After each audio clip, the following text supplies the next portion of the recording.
Shamaa harka fuunee maatiiwwan koo kan biyya keessaa kan biyya alaa jirtan bakkuma jirtanitti nageenya waaqayyoo isiniif haa baay'atu. Ani obboleettiin teessan nagaa koodha maatiiwwan daraartuttub. Akkasumas warri maatii naaf hin ta'in maatii naa ta'a sabskiraayib naa godhaadha. Anallee sabskiraayibiin isinii godha kutaaf amantaadha waliin qoonnu. Akkasumas warri maatii naa taatanii jirtanii sabskiraayib gochuudhaan laayik sheer gochuudhaan jajjabeessitanii asiin nageessan. Guddaa tokko galatoomaa kabajaanan isin gaafadha. Akkasuma ammallee na biraa hin hafinaadha isiniin jedha.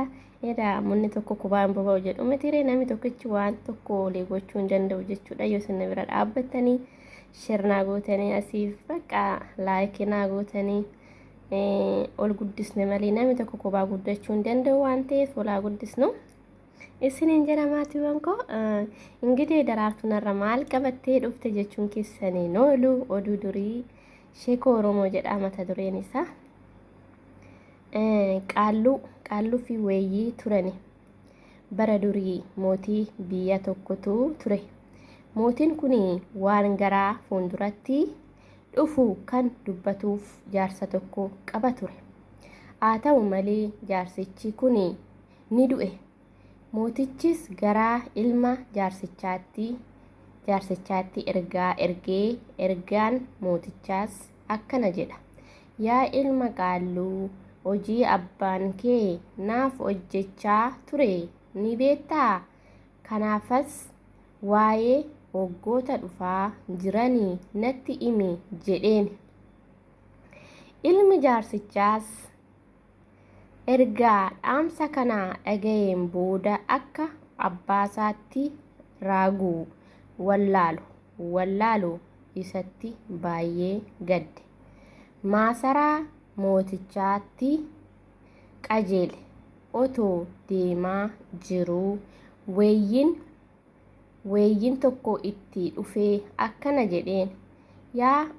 Yoo hoolota 50 naaf laatte waan gara fuula duraatti dhufu sittan himaa jedheen. Mucichis yaada eeyyii kanatti gammade. Hoolota 50 siif laachuuf waadaa galeef isaaf laachuuf waadaa galeef. Kanaan booda weeyyichis akkana jedheen waan dhufaa deemaa itti hime. Waggoota dhufanii kan ibiddaa fi gubaatti jedheen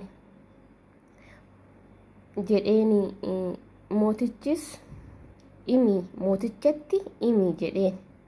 Mucaanis kanuma deemee mootichatti hime. Mootichis kana dhageenyaan hoolota 100 mucichaaf badhaasa kenneef. Eeyyichis hoolota waadaa galee fi 50 akka kennuuf gara ilma qaallichaatti dhaamsa erge. Garuu mucichi waadaa eeyyiif seene ture ni diige. Ibiddis isa gubuuf ture. Waggaa 3 booda ammas mootichi ergaa kana biraa gara mucaa qaallichaatti erge. Mucichis ergaa dhaamsa mootichaa dhaga'ee booda amma eeyyicha argatutti baay'ee dhiphate. Eeyyichis ammas hoolota 50 akka naa laattu kennitu waadaa naaf seeni jedheen. Mucichis tolee jedheenii eeyyinis waggoota dhufaa jiran kun waraanati jedheen.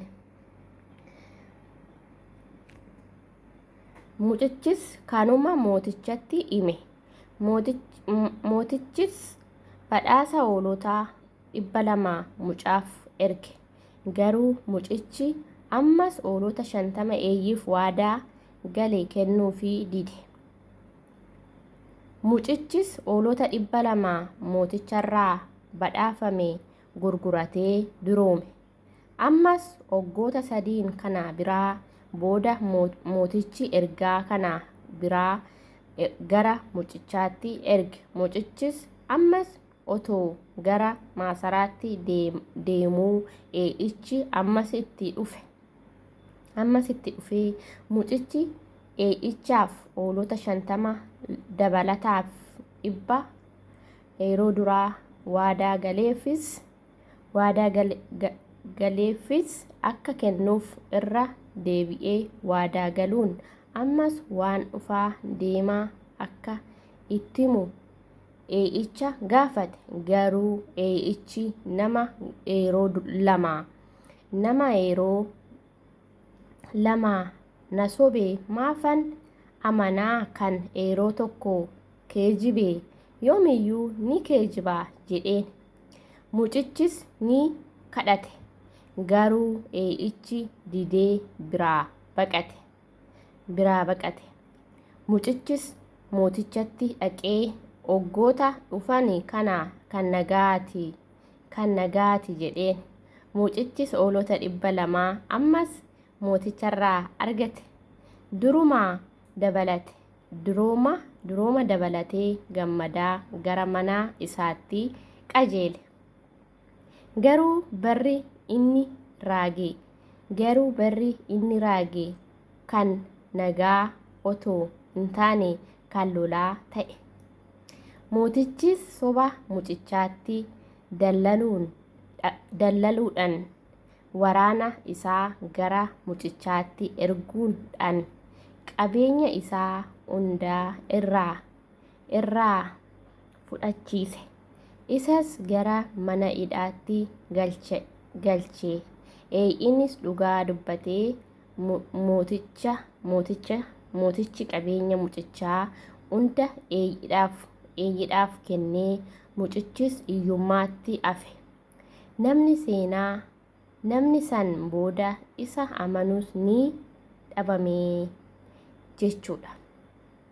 Gidee asumatti xumurama jechuudha oduun durii. Yoo isinitti tolee laayik sheer gochuu hin dagatinaadha. Ergaa of keessaa qaba waan ta'eef oduun durii baay'ee ergaa of keessaa ni qaba. Irraa baradhaadha. Laayik sheer gochuu hin dagatinaadha yoo isinitti tolee. Maaliif jennaan ittiin kaffalamu waan ta'eef laayikiinis sheeriinis ittiin kaffalamu. Laayik sheer godhaadha. Isiniin jedha maatiiwwan koo, isinan jaaladha, isinan kabajaa. Waan na waliin turtanii fi guddaa tokko galatoomadha. Viidiyoon kiyyaa asumatti xumurama jechuudha. Oduun dur kutaa lammaffaa isaa itti fufa. Isiniin jedha garuu yoo isinitti tolee laayik sheer gochuu hin dagatinaadha. Dogongora koo komentii jala naaf kaa'adha. Isiniin jedha waan na waliin turtaniif guddaa galatoomadha. Isinan jaaladha, isinan kabajaa. Turtii gaarii isiniif haa ta'u. Viidiyoo biratti walitti deebinutti nagaan naa turaadha. Guddaan isin jaaladha, baay'een isin kabajaa. Baay baay. Turtii gaarii.